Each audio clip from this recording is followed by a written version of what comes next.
intelligent design, marriage, family, child-rearing, the millennial generation, trends in society, politics, economics, business, religious liberty, the Constitution, public policy, foreign policy, military policy, tensions in the Middle East, abortion, homosexuality, pornography, sexual ethics, media, technology, history, and America's godly heritage.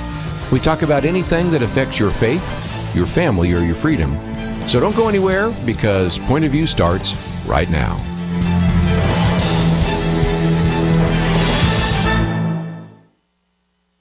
Today's show is one of the best of Point of View. Across America, live, this is Point of View.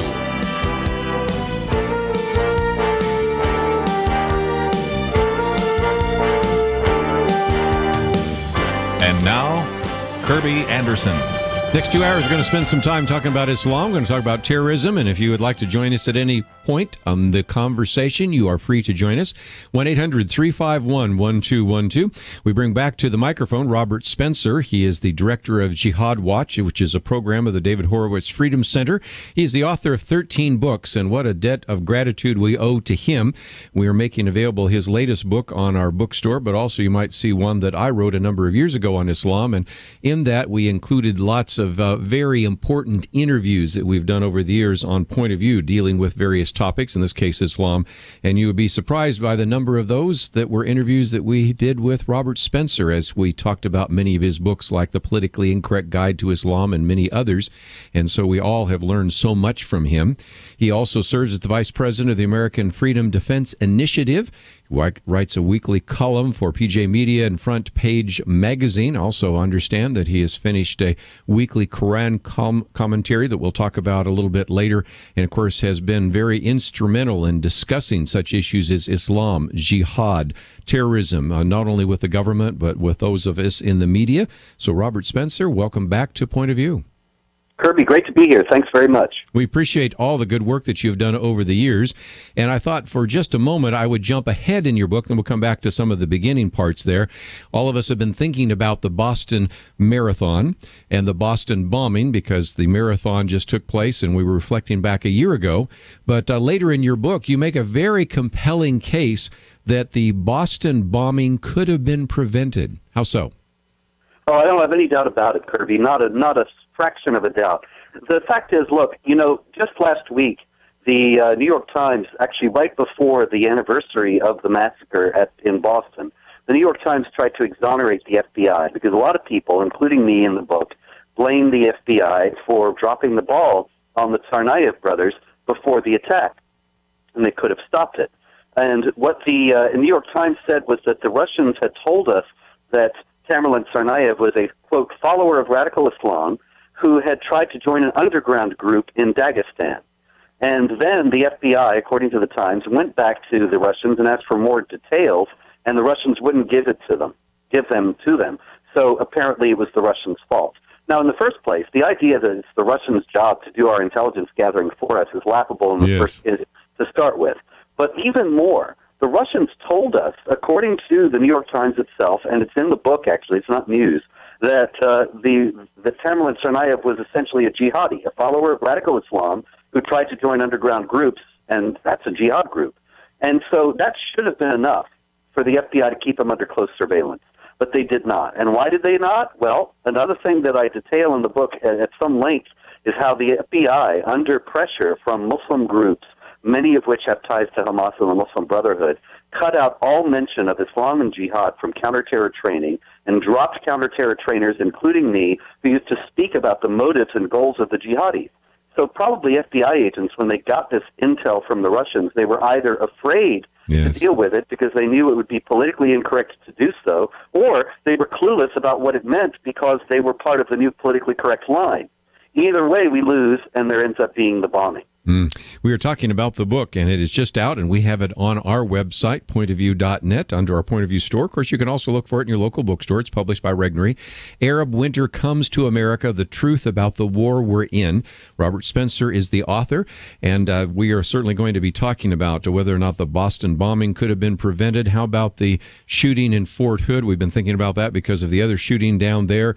What kind of things have been excised from the training manuals? We've talked about that many many times with our very regular guest, Louis Gohmert, who comes in studio with us, and we're going to talk about whether or not some of these particular groups are preventing us from doing the work that needs to take place. And what about the Muslim Brotherhood in America? Just lots of things to talk about today with Robert Spencer. But one more point just before we move on from Boston. Even if you didn't follow up on the Tsarnaev brothers, it seems to me that the FBI should have been investigating the mosque that they attended. True? Oh, absolutely. And you know something? They had been to the mosque before the Boston bombing.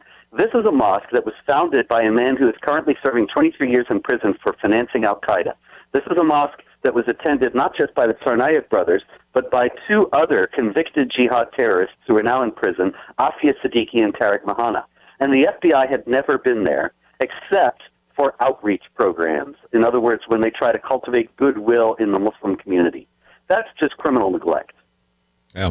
And again, some people might say, well, maybe that's just the incompetence. First of all, I know a lot of people in the FBI, and I would say that some of them are the most competent people I've ever met. But there are some really rigorous requirements and training to be part of the Federal Bureau of Investigation. So it seems to me you can't chalk that up to incompetence. You have to pretty much chalk it up to what you mentioned just a minute ago, Robert, and that is there is sort of this pall on the government right now that suggests that you can't say anything that could be perceived as being Islamophobic. Is that a possibility? Yeah. Oh, definitely. It's a failure at the top. There are many outstanding FBI agents, but their hands were tied by official policies that came down from on high that demanded that they not deal realistically with Islamic jihad threats. It would be politically incorrect and offensive to Muslims to do so. One other thing I thought we'd point out is, as you said, we shouldn't expect the Russians to do our intelligence work for us. But out of your book, I also picked up something else, and that is the Saudis warned us about the Tsarnaev brothers, didn't they? Yeah, and that was covered up. It was a very interesting thing. The UK's Daily Mail, which is kind of a tabloid, and yet at the same time it has a lot of news often that American news outlets don't have. They had a big story not long after the bombing that the Saudis had indeed warned us, and that a State Department official had confirmed that the Saudis had warned us. And then the next day, the Saudis denied it. The story was gone, and there was a story about how the Saudis had denied giving us warnings about the Tsarnaev brothers, but there was no mention of the State Department official who had actually confirmed that there really had been a warning from the Saudis. And so you got to wonder. You know, it looks very much like a cover-up as far as I'm concerned. Well, again, about 280 pages, and already you've heard just a few of those explosive insights that come in this book, Arab Winter Comes to America, The Truth About the War That We're In. When we come back, we're going to talk a little bit about the Arab Spring and the Arab Winter. Matter of fact, that is our conversation in the second hour with Andrew McCarthy, so we'll get into some of that in more detail. But we start there because we want to talk about some of those ideas that broke out in Tunisia and Egypt, but how they came to this country. Also really want to document for you some of the individuals that have served in this administration and currently serve in this administration that have ties to things like the Muslim Brotherhood. And these are all part of this blockbuster book that Robert Spencer has put out. It is published by Regnery. Look for it in your local bookstore. But because we think it is a significant book, in case you can't find it, we have posted it today on our Point of View store so that you could order it there along with some other resources. So when we come back, we're going to talk a little bit more about how the Arab Spring turned into an Arab Winter, how those ideas then moved from the Middle East to the United States. Of course, they've been moving there long before that took place. And then why we should pay attention to some of the things happening in this country. Let's take a break. We'll continue our conversation with Robert Spencer right after this.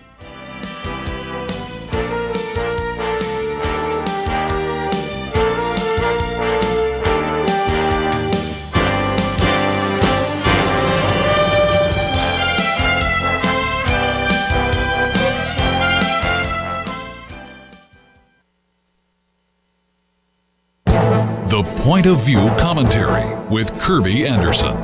One of the lessons we can learn from the recent bankruptcy of Detroit is that you can't trust the way state and local governments are structuring their pension funds. You can call them a Ponzi scheme. Detroit, like many other governments, promised teachers, firefighters, and law enforcement pensions and retirement benefits, but were unwilling or unable to set aside the money needed to fund those benefits. Detroit provides an example that sadly will be followed soon by other cities and even states.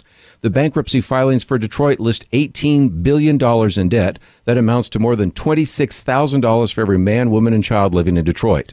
More than half of that debt represents unfunded liabilities to the city's retirement benefit plans. John Goodman, in a recent column, points out that it is illegal under federal law for a private corporation to do what Detroit did. Any private company must fund a defined benefit pension plan each and every year. There are a few companies with large unfunded pension plans that were grandfathered, but any new pension plan must set aside funds to pay for future benefits. Detroit and other local and state governments did not do that.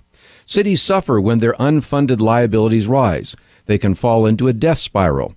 In order to pay for its promises, the city raises taxes. In response, families and businesses leave the city for places with lower taxes. When more people leave, the city is forced to raise taxes even higher and cut back on city services.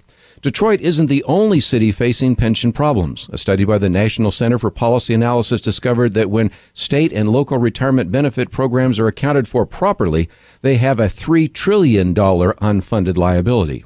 Another study put it at $4 trillion for pensions alone.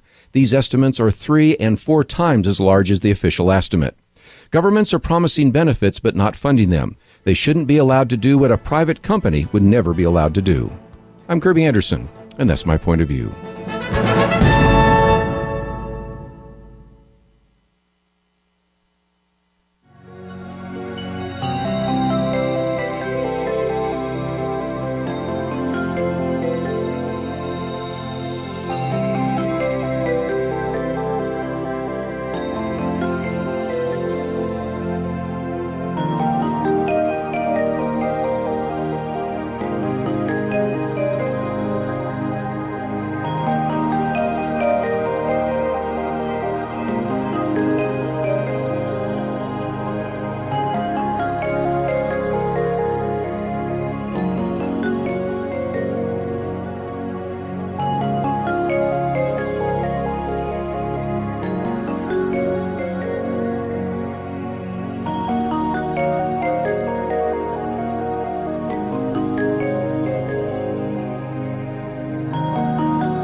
You're listening to Point of View, your listener-supported source for truth. Privileged to have with us today Robert Spencer, Director of Jihad Watch, and we have a link to the website on that. We also have information about the book and an opportunity for you to order it as well, all at the website pointofview.net. Arab winter comes to America, the truth about the war we're in. Let's, if we can, for just a minute, Robert, talk about that Arab spring that turned into an Arab winter. It reminds me of a piece that was written by the Israeli ambassador to the United Nations last week in the Wall Street Journal, The Middle East War on Christians. He said the Middle East may be the birthplace of 3 monotheistic religions, but some Arab nations appear bent on making it the burial ground for one of them, and goes into all the persecution of Christians in all of these Muslim-majority nations. And what we saw at first was this hope on the part of some, who I think were pretty naive, that this Arab Spring would bring democracy. But what happened in Tunisia and Egypt brought anything but. True? Oh, absolutely. And this is part of the fantasy that pervades the analysis of these kinds of things in Washington. The Arab Spring was hailed as this wonderful flowering of democracy and pluralism. It was anything but. It was an Islamic supremacist takeover. The Muslim Brotherhood did take over in Egypt. They were toppled after a year after so drastically mishandling the situation and oppressing and abusing Egyptians. And now, and yet the Obama administration actually continued to support the Brotherhood and supports it now in the same way. The same sort of unreality and fantasy pervades its response to the jihad threat at home. And so we see that the Fort Hood jihad massacre was famously categorized as workplace violence. The Boston bombing, the FBI mishandled the data, as we discussed before. And there are so many other examples of this unreality that is only going to endanger Americans and make a new jihad attack more likely. Well, I do want to talk about the Muslim Brotherhood here, but maybe if for just a few minutes, I have talked about this before and we've had some guests on it, but it would be worthwhile if you could give us a little bit of the history of the Muslim Brotherhood in Egypt. Because once we understand that, I think we can see the silliness of the naivete, whatever phrase you want to use, of the director of intelligence making it sound like the Muslim Brotherhood is nothing more than like the Chamber of Commerce in the Arab world. Yeah, absolutely, Kerby. Look, the Muslim Brotherhood was founded in 1928 in Egypt by Hassan al-Banna, who was a hardcore Muslim Islamic supremacist who believed that no government had any legitimacy unless it obeyed Islamic law. And what he was enraged by the abolition of the caliphate. The caliph was the successor of Muhammad, the prophet of Islam, as the military, political, and spiritual leader of the Muslims. And, of course, the secular Turkish government had abolished the caliphate in 1924. So only 4 years after that, in 1928, al-Banna founded the Muslim Brotherhood in order ultimately to restore the caliphate, to reunite Muslim nations under its rule, and then to go out from the caliphate to make war against other nations, conquer and Islamize them, since offensive jihad, that is, jihad that is declared against a non-Muslim state simply because it is a non-Muslim state, is the responsibility of the caliph and only the caliph to declare. And so the Muslim Brotherhood has been working ever since then to undermine governments that don't follow Islamic law, notably the Mubarak regime in Egypt and its predecessors, the Sadat and Nasser regimes, and to impose Islamic law in Egypt, but also around the world. The major organizations in the United States that represent the Muslim community, the Council on American Islamic Relations, the Islamic Society of North America, the Muslim American Society, and others, all of the major Muslim organizations in the United States are Brotherhood-linked organizations that are carrying out the Brotherhood's stated agenda, according to a captured internal document, of eliminating and destroying Western civilization from within and sabotaging this miserable house so that it falls and Allah's religion is victorious over other religions. That's what they're about. That's what they want to do. And yet the Obama administration, rather than resisting them, is palling around with them and acting as if they are our friends and allies. Well, just before I get into that connection to the administration and even previous administrations, but especially this one, when people see the insignia for the Muslim Brotherhood, they'll see a picture of the Quran, they'll see two swords crossed, and they'll see the Arab word prepare. Even that alone gives us a little bit of an idea of the intentions of the leadership of the Muslim Brotherhood, doesn't it? Oh, absolutely, yes. And, their motto is the Quran is our constitution, jihad is our goal, death in the way of jihad is our highest goal, is actually the last part of it. And so this is a group that makes no secret of its intentions, makes no secret of its agenda, and yet the fantasy is so thick in Washington that James Clapper, the director of national intelligence, said a few years back that the Brotherhood was largely secular. Largely secular. And he was who I was sort of alluding to there. It made it sound like they're kind of like the Chamber of Commerce or something, a real secular organization. Really good guys, and anybody can join. Okay, I think we've made the case, and I think anybody that's seen is what has happened in Tunisia and Egypt, and I might even mention now certainly the influence of al-Qaeda in Libya, and we can go on to others, recognize the danger of the Muslim Brotherhood. And you mentioned, and let's see if you can now give us some documentation, that this administration has developed allegiances and alliances with people that are associated with the Muslim Brotherhood. Explain, if you might.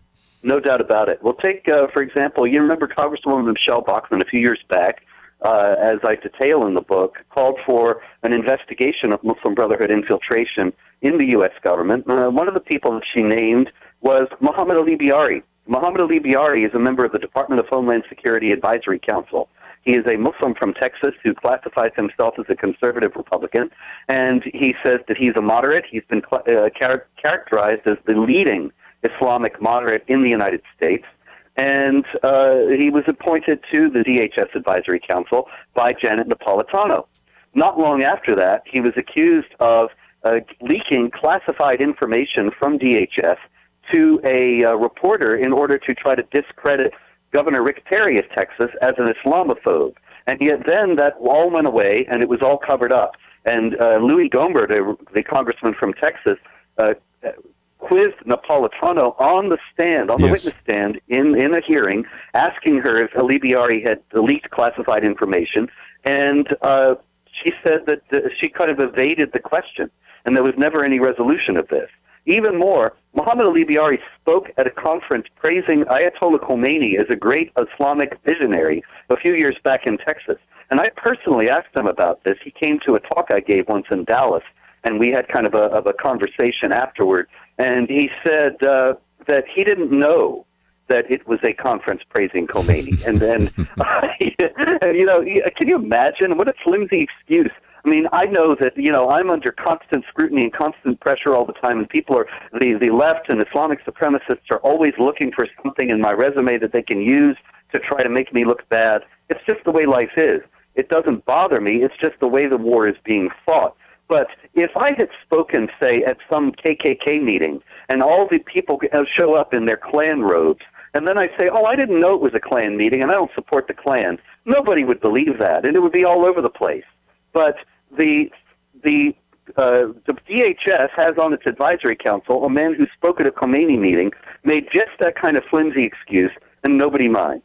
Wow. And he is just one of many people who have ties to Islamic organizations that are quite unsavory and quite dangerous, and yet nobody seems to care. As a matter of fact, another funny thing about Mohammed Alibiari, Kerby, is when we were having our conversation and I was asking him about why he was close to the Council on American Islamic Relations, and didn't he know they had ties to Hamas, and what did he think about Hamas? And he said, I don't know anything about Hamas. If you want to talk to Hamas, I'll give you Khalid Mashal's email address. You can just ask him, Khalid Mashal being the head of Hamas.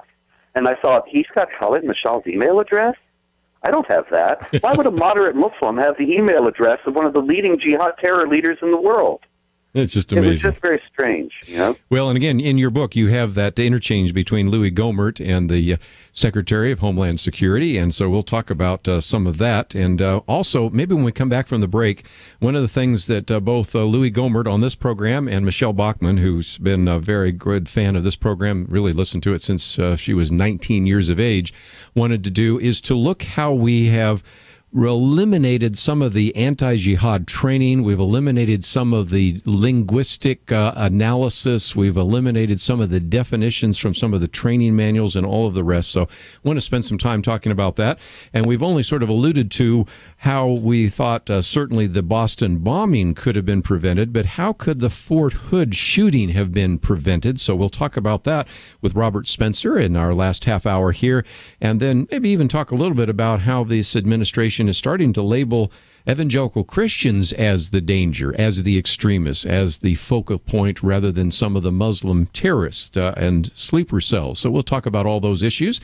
And if you'd like to join the conversation, feel free to give us a call now. We'll open up the phones, 1-800-351-1212. We have posted an article here that is an interview that was done of Robert Spencer on his book, Arab Winter Comes to America.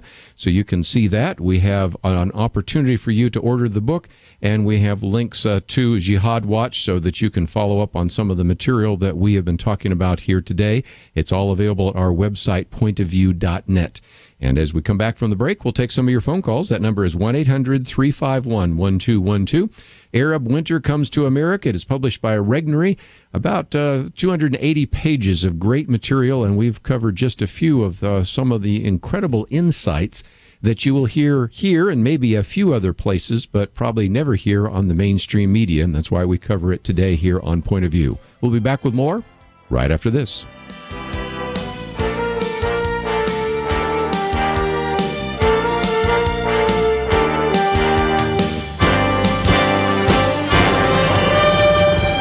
You are listening to Point of View. For materials offered during the program, please write to Point of View, Post Office Box 30. That's Box 30, Dallas, Texas 75221, zip 75221. Or call our toll-free number, 1-800-347-5151. That's 1-800-347-5151. The opinions expressed on Point of View do not necessarily reflect the views of the management or staff of this station.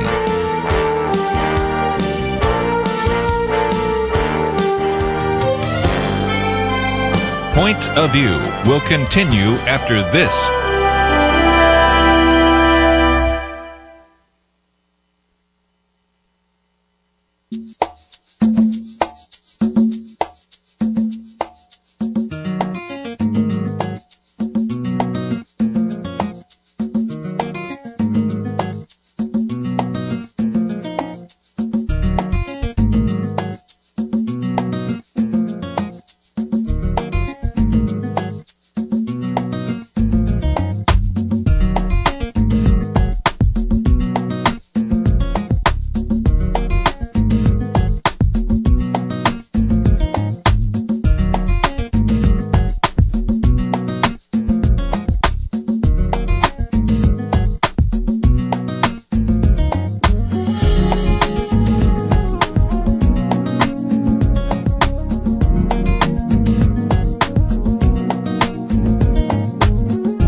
You are listening to Point of View. The opinions expressed on Point of View do not necessarily reflect the views of the management or staff of this station. And now, here again is Kerby Anderson. Continue our conversation today with Robert Spencer as we talk about his book, Arab Winter Comes to America, The Truth About the War That We're In. Author of many other books, including The Politically Incorrect Guide to Islam, as well as Islam Unveiled, Onward Muslim Soldiers, Stealth Jihad, The Complete Infidel's Guide to the Quran, and many, many more. If you'd like to join our conversation, 1-800-351-1212. Robert, let's talk about what you talk about in Chapter 9, how the administration suppresses the the truth about jihad.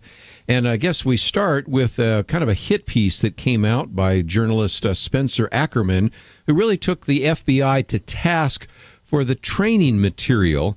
And once you take out and water down the training material, those people involved in counterterrorism maybe don't have the tools, maybe even the understanding to be effective. That's exactly so. Yeah, Spencer Ackerman was an investigative journalist, so-called, for Wired, which is actually supposed to be a magazine about technology and computer geekery and such. But he took it upon himself to publish a series of what he billed as exposés of the FBI's so-called Islamophobic training materials. He zeroed in on the fact that my book, The Truth About Muhammad, which was a biography of Muhammad, the Prophet of Islam, was used, along with other books that, in a similar vein, exposed what it was in the texts and teachings of Islam that jihadis used to justify violence and supremacism. And he zeroed in on the fact that I was a trainer of the FBI. I used to give training sessions on a more or less regular basis to agents so that they would understand the motives and goals of the jihad terrorists. You can't defeat an enemy that you can't understand what they're all about. And he zeroed in on other counterterror trainers and various other materials. And the funny thing about his exposés was that when he was detailing all these horrible things, supposedly, that were said, like Muhammad is depicted as a warlord who fought battles and massacred Jews in Arabia and was a political leader and so on and so on, these things were all true. Yeah. And Spencer Ackerman never made any attempt to show that they were not true. He was just relying on his readers assuming that they were not true and being shocked that they were being taught. So in other words, he was working on the dependence on, he was depending on, rather, that his readers would not know anything about Islam and would assume when he presented these things as shocking that they must be false. But they were actually all true. Nonetheless, this became the beginning of a year-long campaign starting in 2010 and culminating in October 2011 that leftists and Islamic supremacist groups took up. And chief among them, of course, were groups with ties to the Muslim Brotherhood and to Hamas, like the Council on American Islamic Relations, the Islamic Society of North America, and others. And they began to pressure the Obama administration to drop all counterterror training materials that had any mention of Islam and jihad, and to fire all the counterterror trainers like me who were training agents in understanding Islam. Not that they were going to be replaced, there was just going to be no mention of Islam in connection with terrorism. Now, this all culminated on October 19th, 2011, when it was a full-court press. Salam al-Mariyati, the head of the Muslim Public Affairs Council, wrote an op-ed in the Los Angeles Times denouncing the supposedly Islamophobic counterterror training. There were other op-eds written elsewhere on the same day. And on the same day, there was a letter delivered written by 57, or signed, I should say, by 57 Muslim organizations to John Brennan, who was then the head of Homeland Security, or a Homeland Security advisor, rather, and is now the head of the CIA. And it demanded that Brennan scrub all counterterror training of any mention of Islam and jihad in connection with terrorism. Brennan wrote back almost immediately on White House stationery as if to underscore how seriously the Obama administration took this. And on this White House stationery, he said that he would comply, that not only would all the materials be scrubbed, but that trainees who had received training from any of these supposedly Islamophobic trainers and any of these supposedly Islamophobic counterterror training materials would be re-educated, just like in Mao's China. And that was around the time that the Russians notified the FBI that Tamerlan Tsarnaev was somebody to watch. Mm-hmm. And that's why it's the massive failing on the part of the FBI, and the responsibility lies squarely with Barack Obama and John Brennan.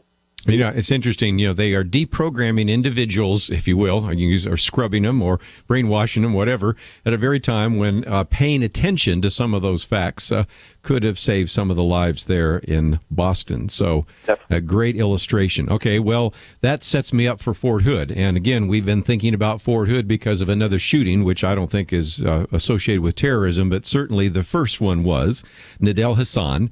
And you argue again, I think convincingly in the book, that Fort Hood could have been prevented. How so? Well, look, I have in the book the performance evaluation that Nidal Malik Hasan received, and it's astonishing reading. You know, I remember my jaw dropping when I first saw them, that they gave him glowing performance evaluations. They said he was a great officer, but in really stinging, ironic terms, they say that the American soldiers can learn a lot from Nidal Hasan about Islam. And I think, you know, that's true. They did learn a lot about Islam from Nidal Hasan on November 4th, 2009, when he murdered 13 Americans while shouting Allahu Akbar. But that's not exactly what they had in mind. They thought that he was going to be teaching the U.S. personnel about the wonderful religion of peace.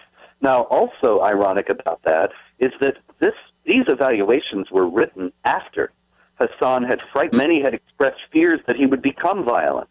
And even so, even at the time when he was in touch with Anwar al-Awlaki in Yemen, he is given these glowing recommendations, and it's told that his superiors are writing that the American soldiers can learn about Islam from him. So it's clear what happened. Even if they knew, and they were in a position to know, they had the responsibility to know that Hasan had been frightening his coworkers with his talk of jihad. And even if they knew that he was in touch with al-Awlaki, which was another thing that they should have known, they gave him these glowing recommendations because they knew also another thing. They knew that if they disciplined him or moved him or talked to him or questioned him or anything about Islam and what he was doing and what he was saying regarding jihad and what he was doing talking to al-Awlaki and so on, that it would be their fault, that they would be denounced as Islamophobes and racists and bigots and haters, probably a big CNN expose about Islamophobia in the military, and their careers would have been ruined. Hasan would have been the hero, the martyr, the victim.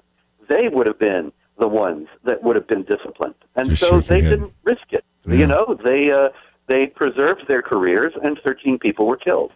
Yeah, you just got to shake your head. But, you know, you talked about al-Awlaki, and certainly that connection is there. But we just mentioned a minute ago the mosque that was in Boston that the Tsarnaev brothers went to. But there was also a connection in this particular case with the Fort Hood shooting, Nidal Hasan, to another mosque, which is in Fairfax County, Virginia. Explain that, if you might.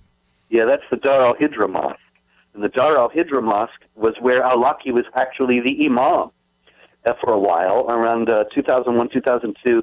After 9/11, he was actually invited to the Pentagon to give a briefing about Islam. There was a documentary done about Muhammad, a glowingly positive documentary done by PBS about Muhammad not long after 9/11. And what's interesting about it now is, I think it's around along the 45, 46-minute mark, as I recall, you can see Anwar al-Awlaki preaching at the Pentagon at Muslim prayers, on Capitol Hill. And in the crowd of the Muslims attending the prayers that al-Awlaki is preaching at are Ibrahim Hooper and Nihad Awad of CARE, along with Randall Royer of CARE, who's now in prison for jihad terror activity. And the whole thing is presented not because al-Awlaki is there. Nobody knew who he was then. They were just showing it as a wonderful gathering of moderate Muslims. And this is how al-Awlaki was taken. But while he was the imam at Dar al-Hijra, some of the 9/11 hijackers went there. Nidal Hasan was there while he was stationed in the Washington area. And Dar al-Hijra has many other ties to jihad terror as well. And, you know, it was after I had finished the book, right around the time the book came out, the Virginia legislature actually passed a commendation, not a condemnation, but a commendation of Dar al-Hijra for 30 years of wonderful service to the community in Northern Virginia. Yeah. You cannot make this stuff up.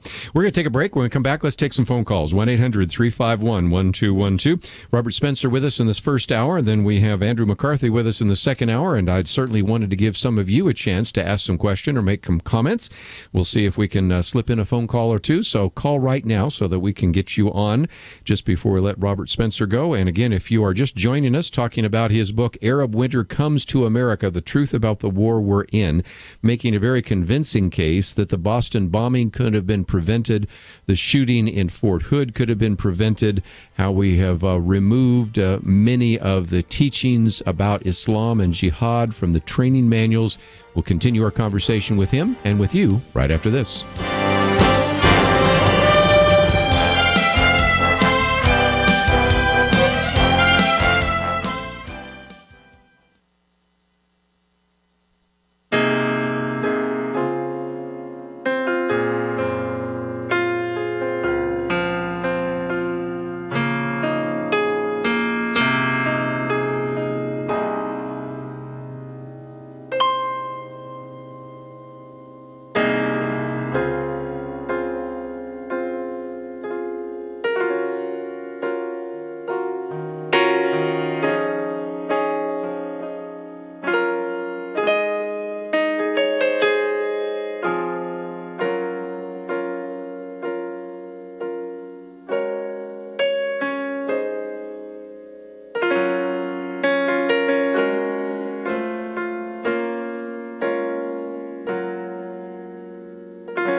Now, back to Point of View, your listener-supported source for truth. Continue our conversation today with Robert Spencer as we talk about his book, Arab Winter Comes to America, The Truth About the War That We're In. High praise from a lot of people, including Andrew McCarthy. Will be with us in the second hour. Daniel Pipes, Stephen Emerson, Pamela Geller, Eric Schickelbeck, many of the individuals that have been on this program, but we certainly value and appreciate the good work that Robert Spencer has done. Let's take some phone calls. We'll head first to Texas. Michael, thank you for calling. What's on your mind? Good afternoon. I'd like to ask Mr. Spencer to please check these facts because I guarantee he's going to find this very interesting. All right? Now, as we have heard coming out of the Ukraine, especially this city, I'll spell it the best way I can. It's Donetsk, where an anti-Semitic leaflet was circulated to Hebrew community. Now, from what we are told by the news media, is that we don't know who's doing this. I did some research into this leaflet. I found the original leaflet on a Yahoo search engine at the image of it. And within the paper itself is a faint image of the neo-Nazi flag. And that points a direct finger at the Ukrainian neo-Nazi movement. This is being suppressed by the news media, not only here in the USA, but in Britain and in Europe. Okay. Any comments about that, Robert? Well, it doesn't surprise me in the least. I saw a video not long ago of Ukrainian nationalists demonstrating against the Russians, and I was very surprised to hear Allahu Akbar being shouted. And there are charges that I have not yet been able to verify, but I wouldn't be in the least surprised. There are charges that the Ukrainians have actually allied with jihadis in Chechnya to fight the Russians, and that they have encouraged the jihadis in Chechnya to attack the Russians because, of course, they see them as their common enemy. Yeah, and I think part of it is the enemy of my enemy becomes my ally. Maybe not my friend, but and you certainly have seen some of those. Let's take a few more phone calls here. I think Donna's got a good question. We'll go to the state of Ohio. Donna, thank you for calling today. No, thank you for taking my call.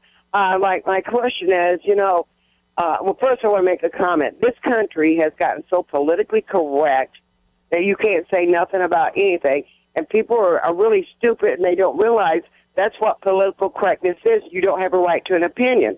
And then what I want to know is, we have these Islams and all this tied to the Brotherhood and in our government. What can the American people do, to do something about this? Good question. Robert? Well, one of the main things that I'm trying to do is raise awareness, because you're right. People don't have any idea these things are happening, and so they're complacent because they're ignorant. And so the main thing we have to do is start talking and tell people what you heard on this program, tell people what's in the book, tell everybody that you work with, everybody that you're connected with in any way. We have to wake up the American people about this. The mainstream media is not going to do it. It sounds like a Herculean task, but I believe the truth will prevail, and that it won't take much to break through this nonsense and lies that the government and law enforcement and the media are peddling about Islamic Jihad. We have to do it ourselves, wake up our friends and neighbors, get critical mass so that we can start to throw out our elected officials who will not deal realistically with this threat and replace them with people who will. It's very late. Time is very short, but I still believe it could happen. Well, and I think back to a point that is relevant in an election year. I have mentioned before, we've had people like Louis Gohmert, Michelle Bachmann, and others here. I think you would feel much better if we had more of those individuals in Congress asking questions and demanding answers from Homeland Security than we have right now. No doubt about it, Kerby. Absolutely. And the thing is that we have to stop allowing the Republican Party to just say me too, or yes, the same thing but a little slower to the Democrats. And they have to present a viable alternative and a real opposition, and not just more of the same. Let's take another phone call. We'll go to Kathy in California. Kathy, thank you for calling today. Yes, I was wondering. I was listening to this on Fox News Live. Alan West had come out and had said that the Muslim Brotherhood to form a political... Yeah, trying to form a... Don't listen to your radio because there's a delay. Yeah, I think what you're getting at is they were talking about forming a political party.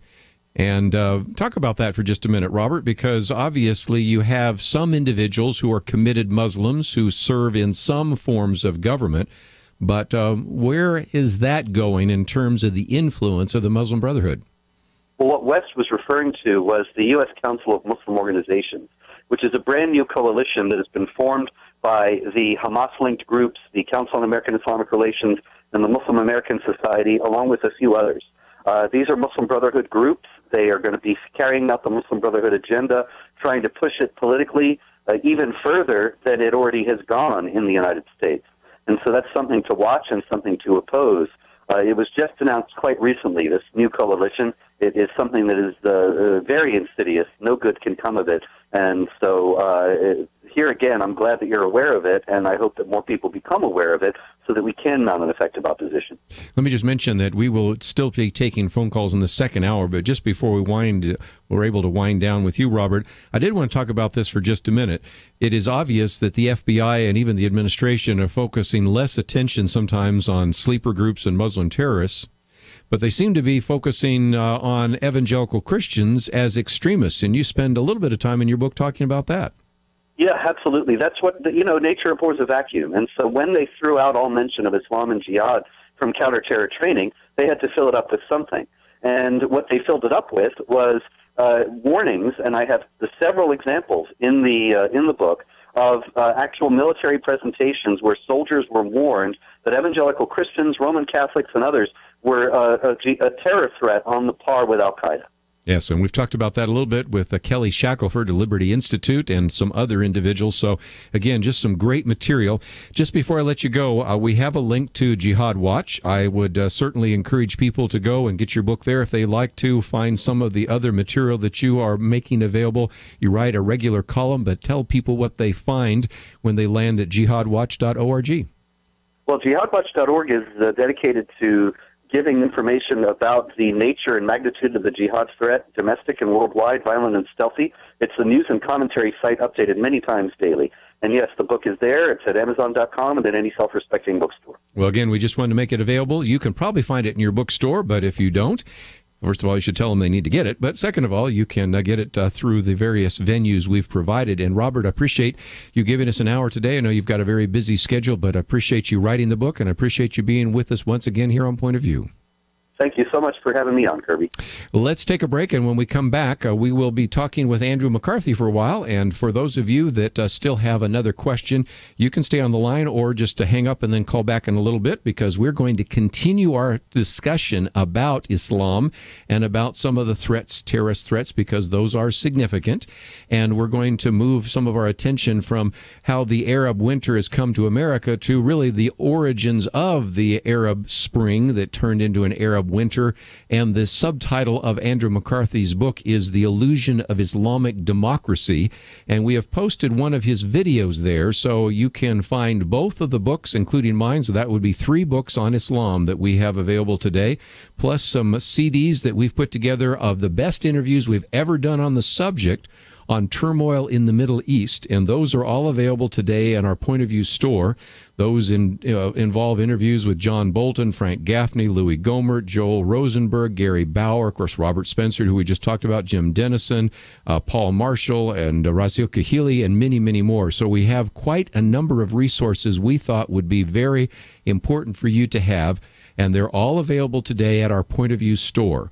It includes my book, it includes the book by Robert Spencer, it includes the book by Andrew McCarthy, as well as what we think are the best interviews we've ever done on the subject of Islam, and that is in the book category there, as well as the CDs that include those 4 CDs on the turmoil in the Middle East. And so go to the website pointofview.net and go to the Point of View store, or just even look in the left-hand corner there and you can click on it. We have the video that is associated with Andrew McCarthy. That's something you might want to watch. It's about 3.5 minutes, and then you could hit the share button, put it on your Facebook page, and use some of that as well. So we certainly do encourage you to take the time to visit our website, pointofview.net. As you do so, don't forget, we are still bringing a tour to Israel, and if you would like to be a part of that, you can click on that button. And most importantly, you can click on buttons that allow you to get involved and even donate to this ministry. Let's take a break. When we come back, we'll be talking with Andrew McCarthy about the spring fever in the Middle East. We'll be back right after this. Across the nation, this is Point of View. For materials offered during the broadcast, please write to Point of View, Post Office Box 30. That's Box 30, Dallas, Texas 75221. Zip 75221. Or call our toll-free number 1-800-347-5151. Point of View will continue after this. Point of View is produced by Point of View Ministries and is supported by your generous tax-deductible contributions. I just thank God for y'all. I listen to you every day, truly. I wanted to thank y'all for everything you do each day to inform Christian families and our community about the things we can do, and just the way you're so informative. I listen to you daily and love you guys and appreciate you so much. God bless you, Kerby, for keeping this show so on track and for the decades of wonderful help to this nation that Point of View has been. We're all big fans of your work, and we pray that God will just prosper it. As a Christian, over the years that I've followed this program, I am constantly challenged to be on guard and to evaluate what's going on. And if for no other reason, to protect the caliber and the truth of your programming, I need to participate and to back your program financially to ensure that the truth stays out there for people to hear, to view, and to be a part of.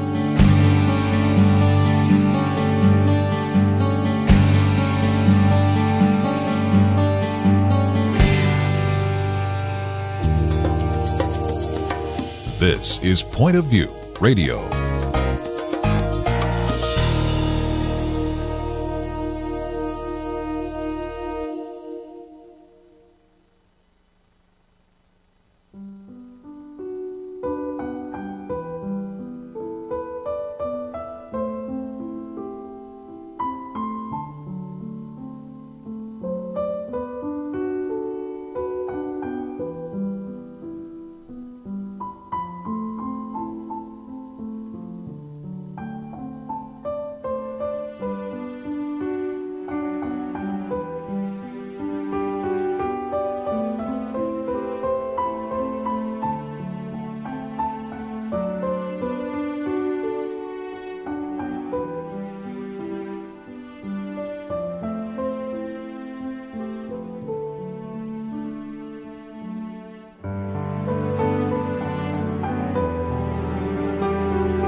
Hi, this is Kerby Anderson. You know, each day we take on the tough issues and provide a biblical perspective to them. The topics we cover are wide-ranging: apologetics, theology, prophecy, creation and evolution, intelligent design, marriage, family, child-rearing, the millennial generation, trends in society, politics, economics, business, religious liberty, the Constitution, public policy, foreign policy, military policy, tensions in the Middle East, abortion, homosexuality, pornography, sexual ethics, media, technology, history, and America's godly heritage. We talk about anything that affects your faith, your family, or your freedom. So don't go anywhere, because Point of View continues right now.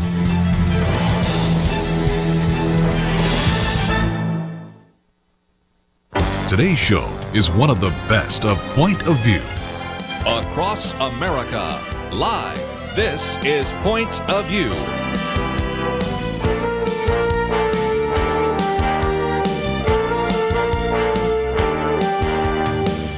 And now, Kerby Anderson. Second hour today as we continue our theme on the subject of Islam. First hour we had a chance to talk with Robert Spencer about his book, Arab Winter Comes to America, The Truth About the War We're In. Now we're going to be talking with Andrew McCarthy about his ebook, which is also in print if you'd like to get a copy of that, Spring Fever, The Illusion of Islamic Democracy.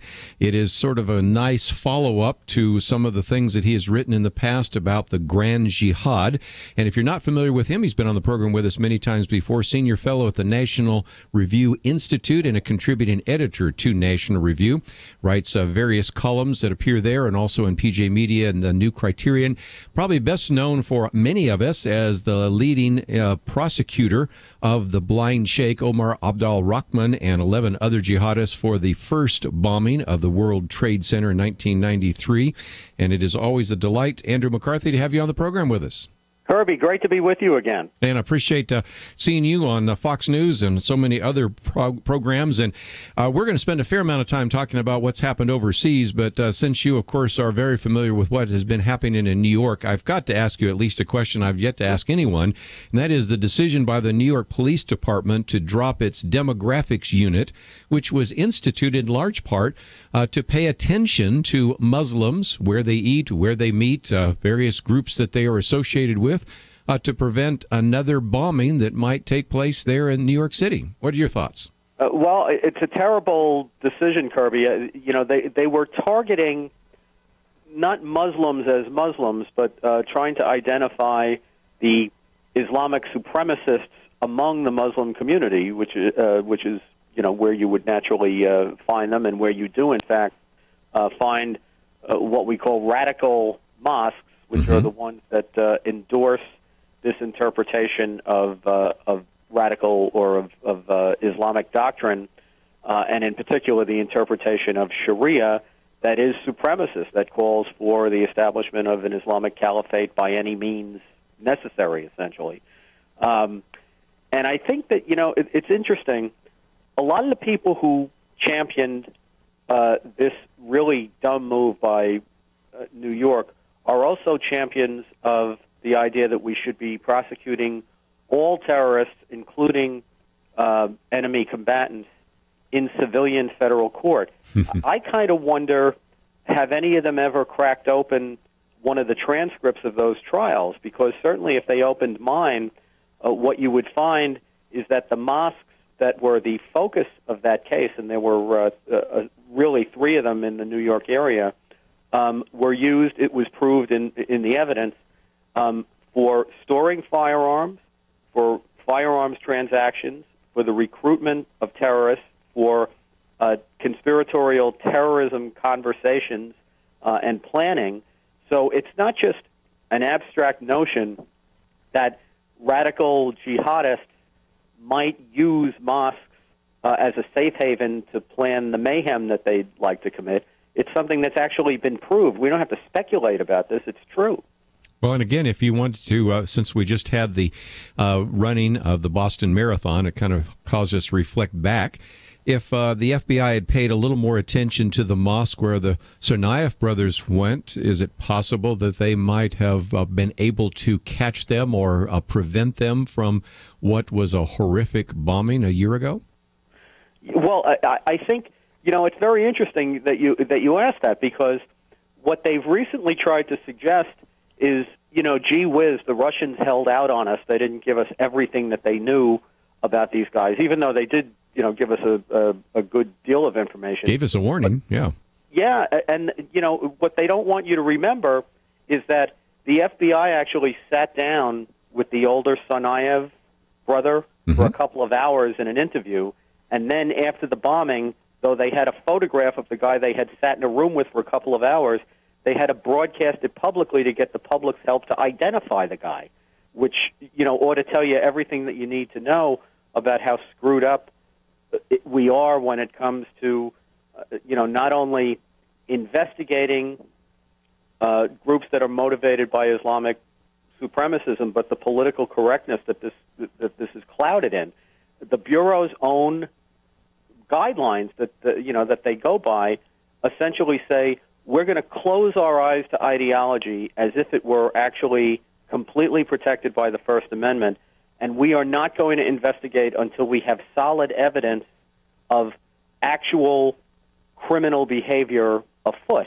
And as we've learned in terrorism cases from Boston to Fort Hood and beyond, if you're going to wait until you have criminal evidence, you've waited too long. Well, and again, I think you made a case here for the fact that it seems to be more political correctness. It's not incompetence.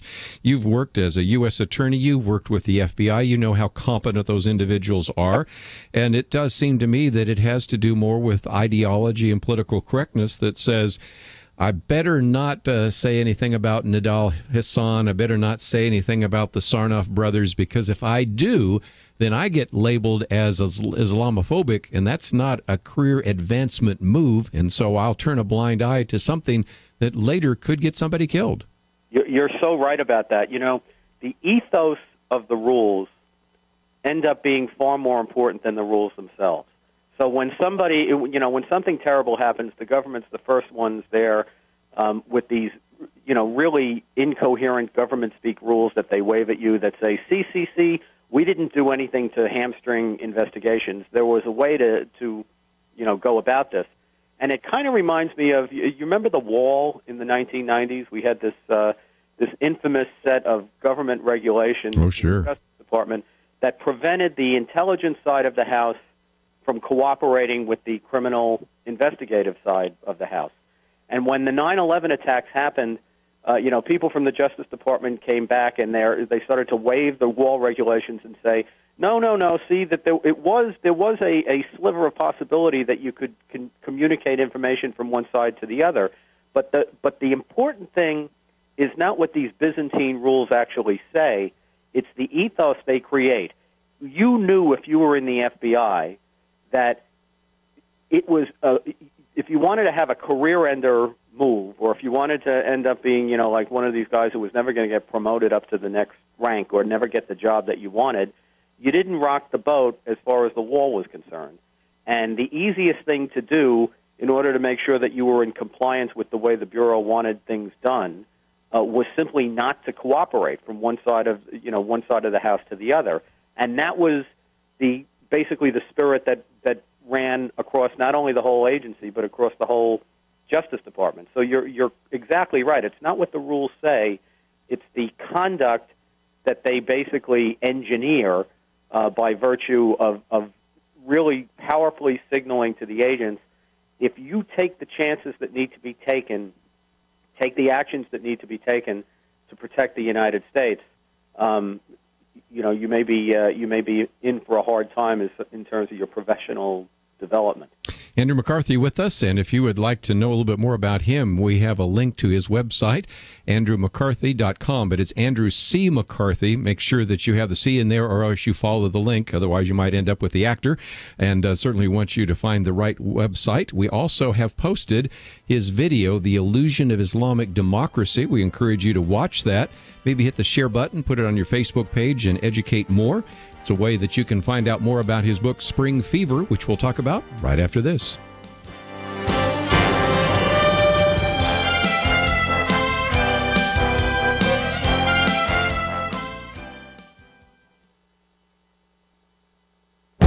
The Point of View Commentary with Kerby Anderson. One of the lessons we can learn from the recent bankruptcy of Detroit is that you can't trust the way state and local governments are structuring their pension funds.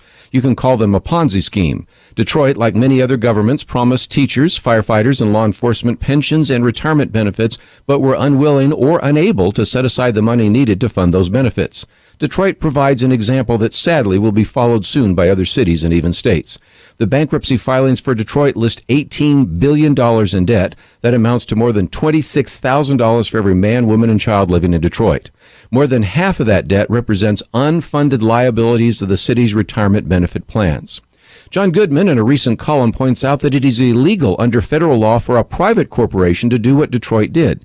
Any private company must fund a defined benefit pension plan each and every year.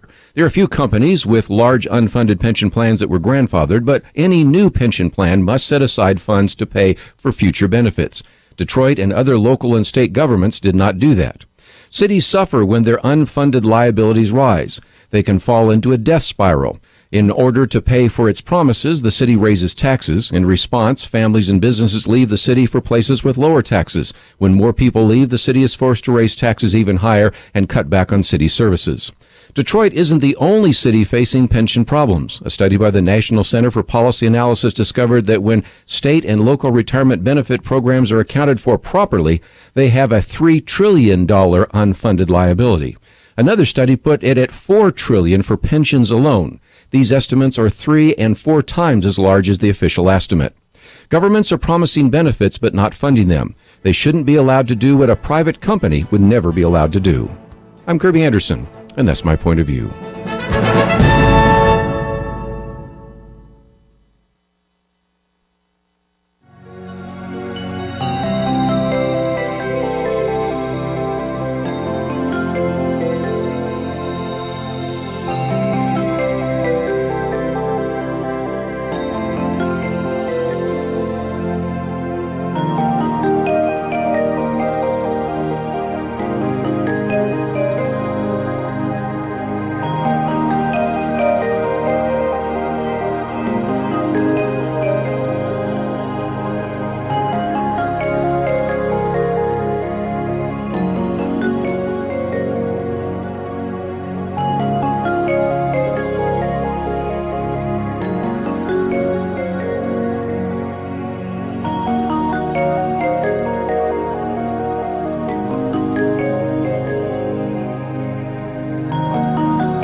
You're listening to Point of View, your listener-supported source for truth. Privileged to have with us today Andrew McCarthy, and if you would like to join our conversation, 1-800-351-1212. Talking about a book that came out last year, Spring Fever, and it was an ebook, but now it's also in a paperback, so you can get it in either form, and you can go to andrewcmccarthy.com, and we'll give you more information about that in just a minute.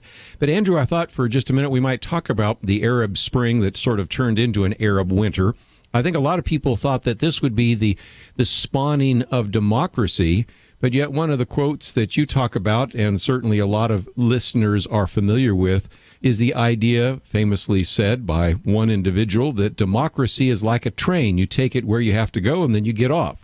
So even if democracy looks like it might be the means and the end, it really is only the means to a Muslim totalitarian goal, is it not?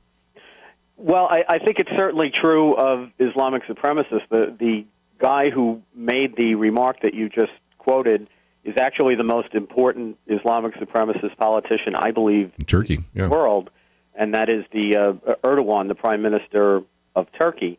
And I think it's important to note that not only does that observation tell you everything that you need to know about what Islamic supremacists mean when they talk about democracy? It's basically in a Muslim-majority country, if you can have free elections, you can elect an Islamic supremacist government, and you get your caliphate in waiting that way, rather than having to do it by jihadist violence.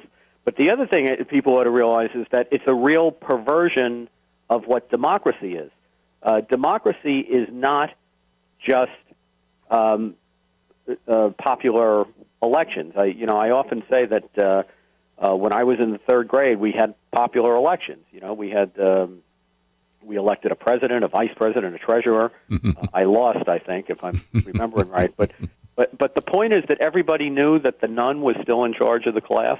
It was not a case where, because we had a popular election, we suddenly became a democratic culture. There was no, that class was not a democracy, I can assure you. And the point is that democracy is a culture and a way of life. And I'm talking, of course, about the only real democracy, which is Western democracy. And it's a culture that has as an integral part of it the protection of minority rights and equal protection under the law, which are really things that are foreign to Islamic supremacist ideology. The procedural attendants of democracy, things like constitution writing and voting, are really the last elements, not the first one. Right. And the real unfortunate thing about our idea of democracy promotion that was really started more in the Clinton administration, I think, than the Bush administration, but obviously it moved right along in the Bush administration, and it continues to this day, is we're not promoting real democratic culture. We're promoting a couple of democratic procedures which, frankly, are not unique to democracy. I mean, even in Iran and the Soviet Union, they have elections. Sure. But in North Korea, but again, you only have one person to vote for. But let's come back to that, because it's sort of the habits of the heart issue that you're talking about. The Muslim supremacists, or the Islamicists, whatever you want to call them, can point to passages in the Quran, maybe sometimes wrenched out of context, that deny equal protection. It says that a man's testimony is worth more than a woman's testimony, that a Muslim's testimony is worth more than a non-Muslim's testimony. So right off the bat, you have a little bit of difficulty growing democracy on Muslim soil, don't you? Which is why we haven't seen it. The other thing is, and this is sort of an embarrassing thing that nobody much wants to talk about, but you know who grew democracy on American soil? Americans. It was the British tradition, of course, that they imitated, and of course that ultimately essentially overthrew the monarch as the ruler of Britain and became a constitutional democracy, and with a monarchy in a more of a theatrical role almost than a substantive one. But the point is, if somebody else has to grow your democracy, that's a pretty good sign that you don't have the culture that's necessary for it to endure. And I think that's exactly what we're seeing in these Middle Eastern countries. The subtitle of the book is The Illusion of Islamic Democracy, and I certainly do commend to you the video that we have posted here. It's also, of course, on Andrew McCarthy's website, and it's something I would encourage you to watch. It only takes you a little over 3 minutes, and then hit the share button, put it on your Facebook page. It will create some controversy and conversation, and certainly educate some more people about these issues. But one of the things you're best known for, Andrew McCarthy, is talking about and explaining the Muslim Brotherhood. And I think we can get a much better feel for what that means now that we've seen how it's unfolded in Egypt. But at the same time, we see that even elements of the Muslim Brotherhood are coming to this country. So can you give us some of the background? We've talked about Turkey, but maybe take us back to the Ottoman Empire. How did we end up with a Muslim Brotherhood, and why do we see the kind of actions that we see today from that particular organization? Well, Kerby, Turkey actually is very important to this part of the story, too, because the interesting thing is there were two incredibly important figures in I hate the term the Muslim world, but let's just use it for now. In the Muslim world back in the 1920s, one of them, of course, was Ataturk, who looked at the dissipated condition of Turkey in basically the waning period and the end of the Ottoman Empire, and decided that the only way that his country was going to flourish was to look to the West and to embrace certain Western ideas that were inimical to an Islamic culture. In particular, the idea of a separation of the sacred order from the secular order, and other aspects of freedom of conscience. Then his contemporary was an Egyptian teacher named Hassan al-Banna, who looked at exactly the same phenomenon, the condition of the Islamic countries at that point in time, and drew exactly the opposite conclusion, namely that the problem was not too much Islam, it was not enough Islam, and in particular not enough of the right kind of Islam. He was a Salafist, and Salafism was a reform movement of Islam that the idea was to take it back to the first generations of Islam, of basically the Prophet's companions. And that was where they saw not only the greatest success in terms of expanding Islam's influence, but also the purest Islam ideologically. Now, it's important to recognize that they are not anti-modern, but they did want the principles of the first generations of Islam applied to the modern world. And in that sense, I think Salafists are different from, say, Wahhabists, who really are the Wahhabist Islam is the Islam of Saudi Arabia, and I think that is a much more backward way of interpreting Islam than Salafism is. I don't want to suggest that Salafism is much better, but I think they often get a bad rap, and it's important for us to correct that, because the Muslim Brotherhood is actually a very, very sophisticated organization, and if we dismiss them as just a bunch of backward thinkers, I think we underestimate them at our peril. Sure. But Hassan al-Banna had a theory for Islamizing the world through ground-up revolution. I mean, he's almost like we think of him as a Maoist today, I think. If he were a communist, but his idea was very much similar to that. In other words, you start with the Muslim person and build out the Muslim family, the Muslim community, the town, the city, and beyond. His idea was that the mosque and the Islamic Community Center would become the axis of the movement every place where the movement existed. And the idea was, in a very patient way, to build a groundswell, a ground-up global movement that was wedded to this Salafist Islamic supremacist ideology that had to be patient, and that unlike terrorist organizations like Al-Qaeda, Al-Qaeda is just a flat-out terrorist organization. They basically want to extort you through violence to accept their interpretation of Islam. For the Muslim Brotherhood, terrorism was a necessary element, but it was just one item on a broad menu of items.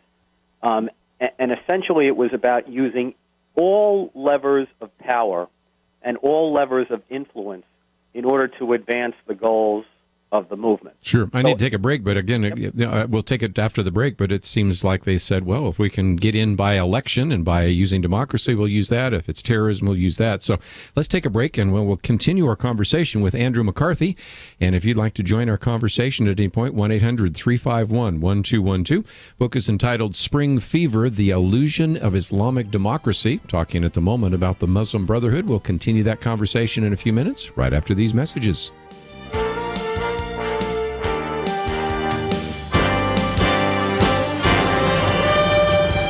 You are listening to Point of View. For materials offered during the program, please write to Point of View, Post Office Box 30. That's Box 30, Dallas, Texas 75221, zip 75221. Or call our toll-free number, 1-800-347-5151. That's 1-800-347-5151.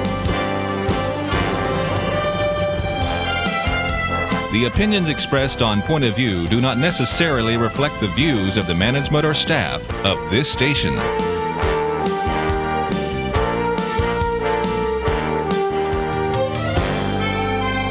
Point of View will continue after this.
You are listening to Point of View. The opinions expressed on Point of View do not necessarily reflect the views of the management or staff of this station. And now, here again is Kerby Anderson. Final half hour, if you'd like to join our conversation, 1-800-351-1212, primarily a teaching time. But if you have a comment or a question, certainly you're welcome to join us today as we talk with Andrew McCarthy. His book that we are mentioning at the moment, Spring Fever, but it's just one of many books that he has published, and I hope that you will take the time to visit his website. We have information about it on our website, and also to maybe watch the video, The Illusion of Islamic Democracy, the subtitle of the book, but also a video that you can watch and maybe put on your Facebook page or send to other individuals.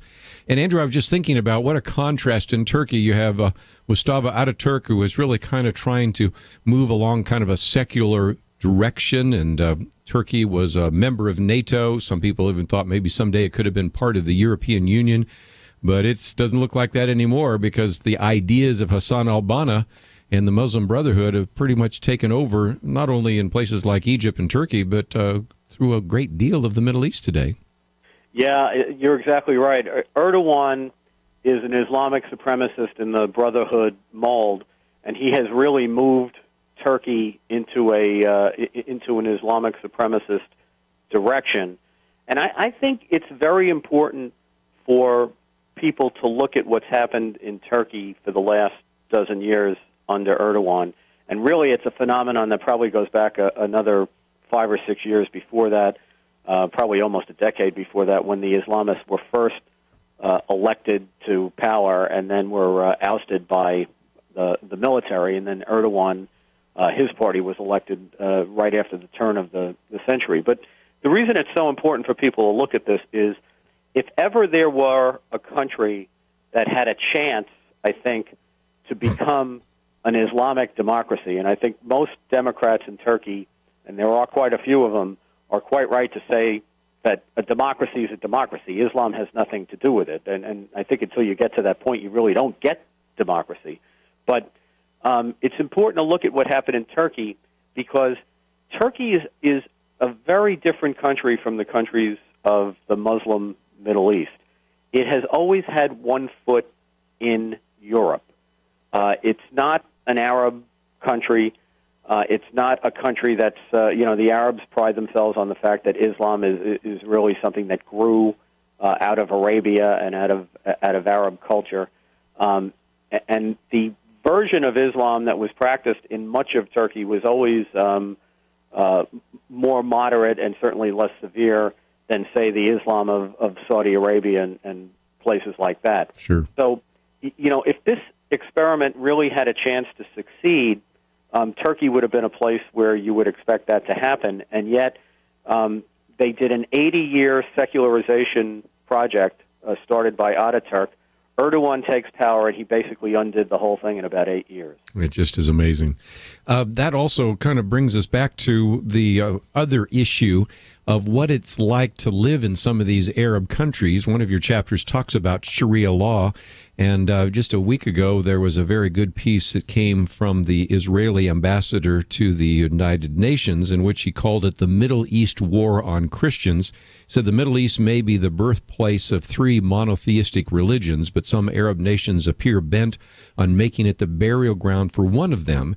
And the life for Christians or other minority groups in any of these Arab worlds right now is so harsh simply because of Sharia law, dhimmitude, and the rest. Can you kind of explain why that has become another great barrier to any idea of Islamic democracy?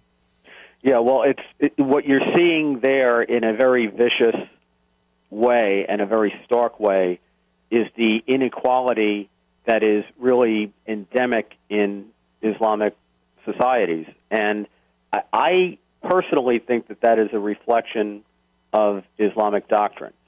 And I know when I say that kind of thing, people get upset by it, but at the same time, you'd have to be blinding yourself to the facts to not see that not only terrorism, but, for example, the systematic persecution of religious minorities and of women is a phenomenon that's seen in Muslim-majority countries far more than it's seen anyplace else.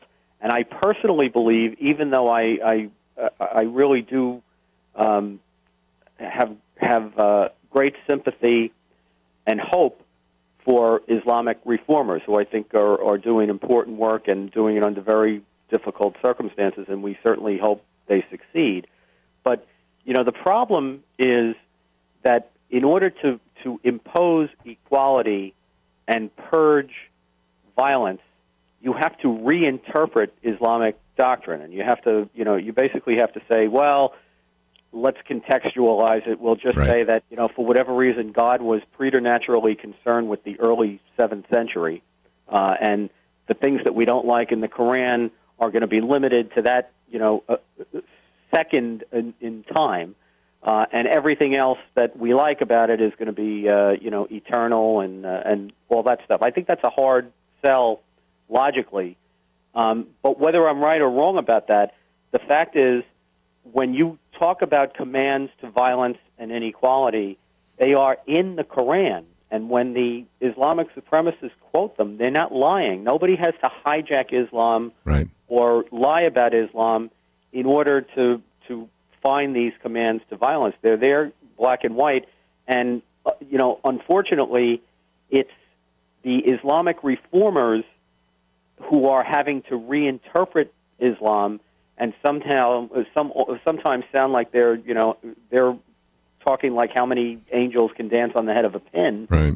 And it's the Islamic supremacists and the jihadists who are saying, this is what Islam says, and it means what it says. It's a very hard argument, I think, to combat. And I appreciate you saying that, because I've said that before, too, that the few times I've had a so-called moderate Muslim on the program, usually by phone, I feel sorry for them because, number one, they are threatened by the radicals, whether it's the supremacists or the Islamists, whatever you want to call them.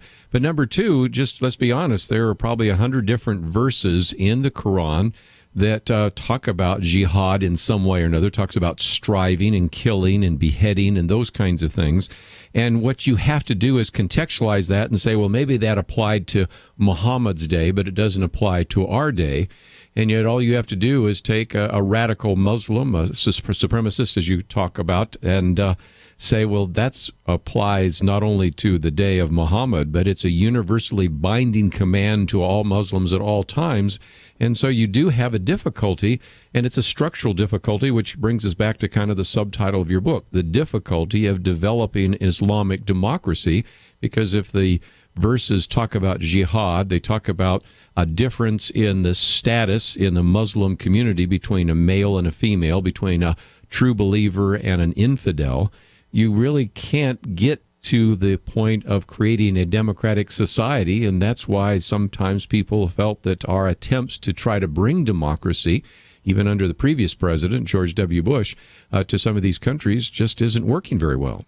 Yeah, and I think the worst way to react to that is to define democracy down, which I think is basically what our government has done in these democracy promotion efforts. So, they say things like, well, Islamic democracy may not look like our democracy. Well, a lot of democracies don't look like it. American democracy is different from British democracy. But you can look at both and it's democracy. And you can look at what's going on in, places that we spent a lot of blood and treasure on, like Afghanistan and Iraq, and that's not democracy. I mean, if you're basically trying to have a democracy, but you have countries that in the first paragraph of their new constitutions enshrine Islam as the state religion and install Sharia as the guideline for all law that's going to be promulgated, you're not going to have a democracy. Now, you can hang a sign on it that says democracy, but that doesn't make it one. And, it just isn't. We're seeing it play out in our experience, but we should have known it by logic. Let's take a break. When we come back, we will take some of the phone calls that are on the screen. So if you'd like to join us, 1-800-351-1212. Also do want to maybe get into a little bit of some of the best-selling books in the past by Andrew McCarthy, Willful Blindness. What do you do when an individual sits before Congress and tells you that the Muslim Brotherhood is a largely secular organization, or certainly his earlier book, The Grand Jihad, How Islam and the Left Sabotage America? So we'll get into that a little bit, but we'll give you some opportunities to ask a question or make a comment as well. Privileged to have with us for just a few more minutes Andrew McCarthy. The book is entitled Spring Fever. I've mentioned a few of his others, and we have a link to his website. We have kind of a nice summary of his book that he wrote for National Review under our articles section, and we, of course, have the link to his website as well as the video. So all sorts of resources on our website, pointofview.net. We'll come back with some of your phone calls as well right after this.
Now, back to Point of View, your listener-supported source for truth. Andrew C. McCarthy with us for just a few more minutes. If you'd like to join us, 1-800-351-1212. Let's go to some phone calls here. Listening online in the state of Texas. Franklin, thank you for calling today.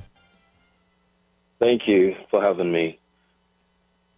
Yes, I wanted to make a comment with regards to what you said earlier on before we went on break. Okay.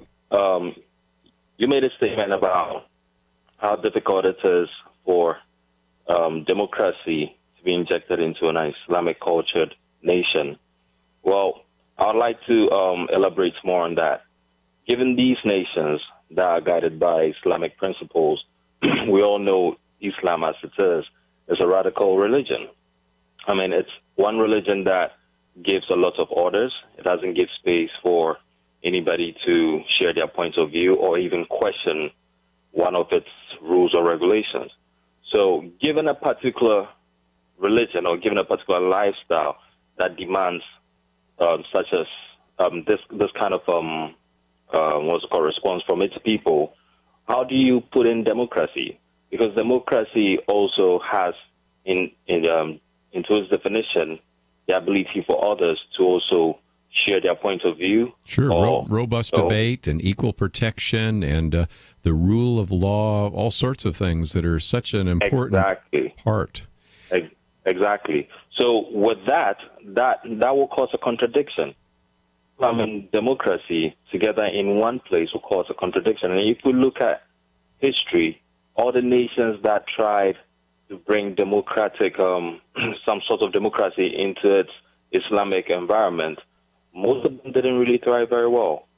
For instance, with the people themselves, let's take Afghanistan, let's take Iraq, let's take Libya, and so on and so forth. The people should be happy. The people should be rejoicing for being liberated from the stronghold of these leaders.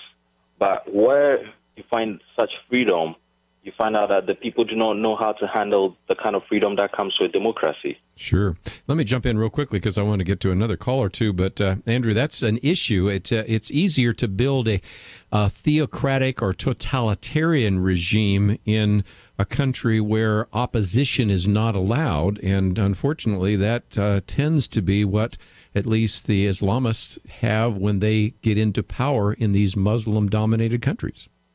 Yes, I think Franklin has hit on the central folly of our idea of democracy promotion, and that is that Islam is an authoritarian culture, and I don't say that in a disparaging way. It's simply an observation of fact.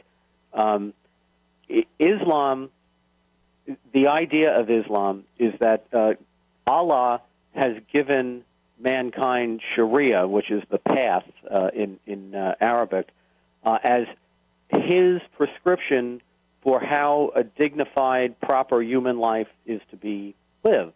And if you accept that teaching, then you are offended by anybody who suggests that there's a different way to go about things.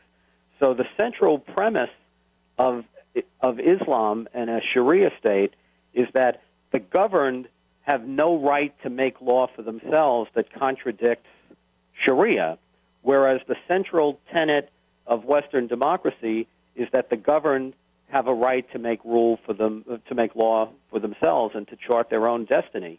And that is not a difference that can be papered over. That's a chasm that you simply have to go one way or the other way. You can't blend those two ideas. I would certainly agree. You know, one of the things we've been talking about is terms of our foreign policy, that is whether we really can export democracy. But I did want to come back to one of your earlier books, Willful Blindness. I mentioned just a minute ago that you've had at least some of the administration suggesting things like the Muslim Brotherhood is largely secular organization.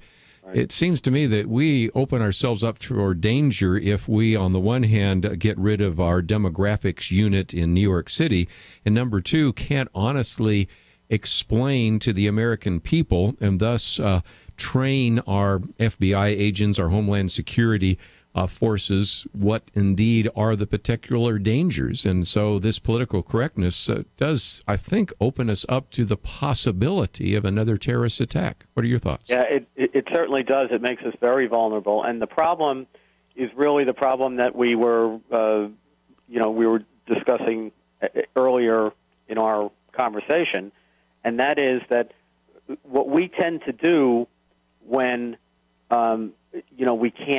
we find ourselves unable to change Islam is to redefine our reality. And that's not going to work either. So if you find yourself unable to change the Islamic supremacists, you're not going to make yourself safer from them by pretending that they don't exist or that they're not aggressors.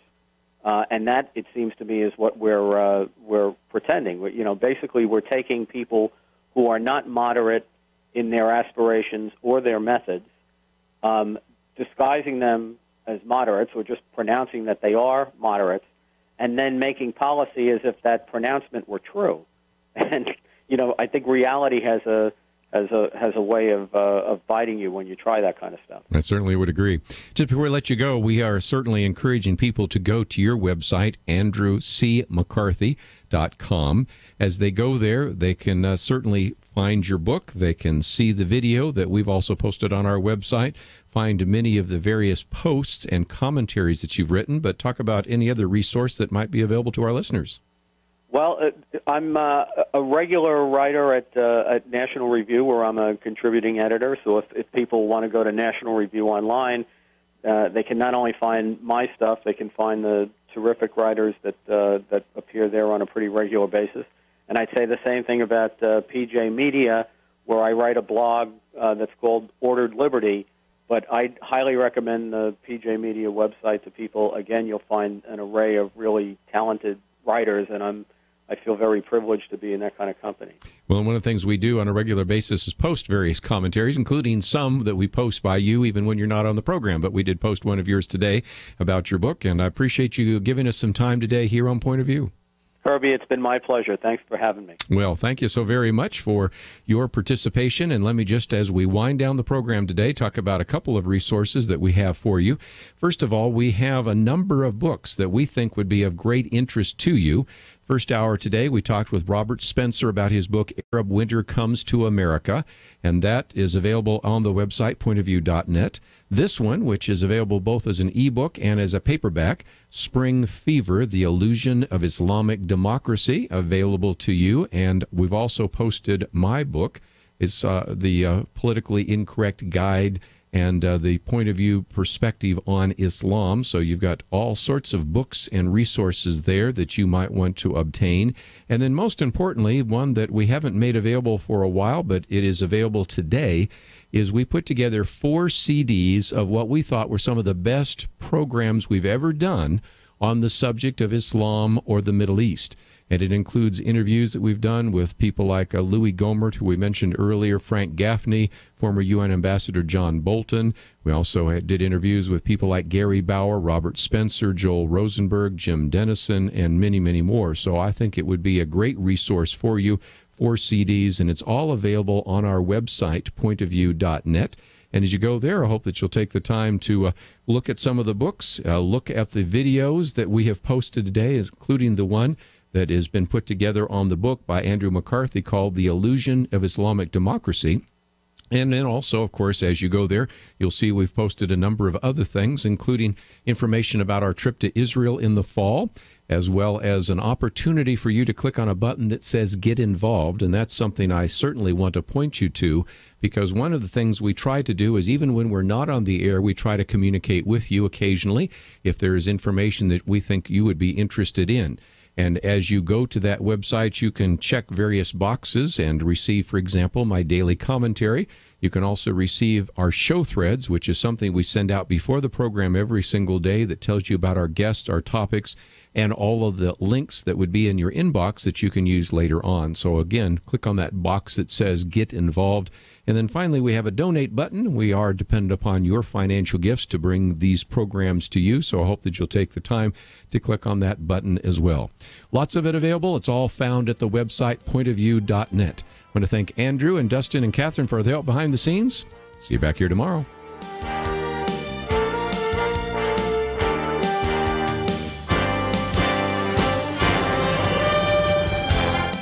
You have been listening to Point of View.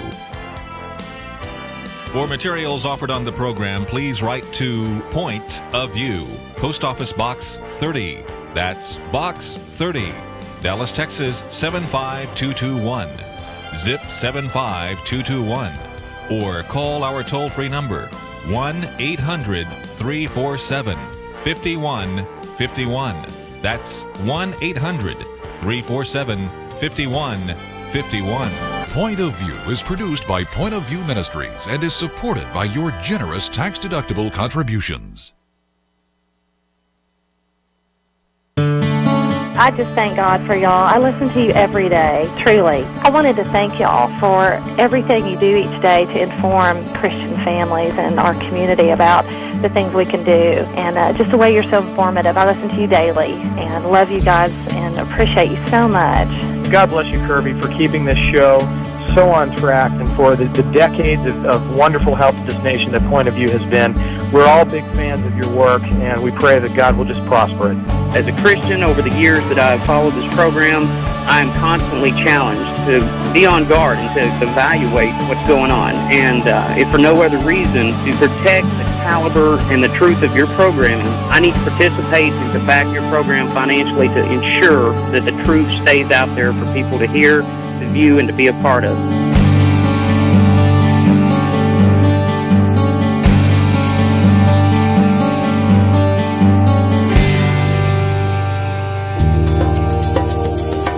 This is Point of View Radio.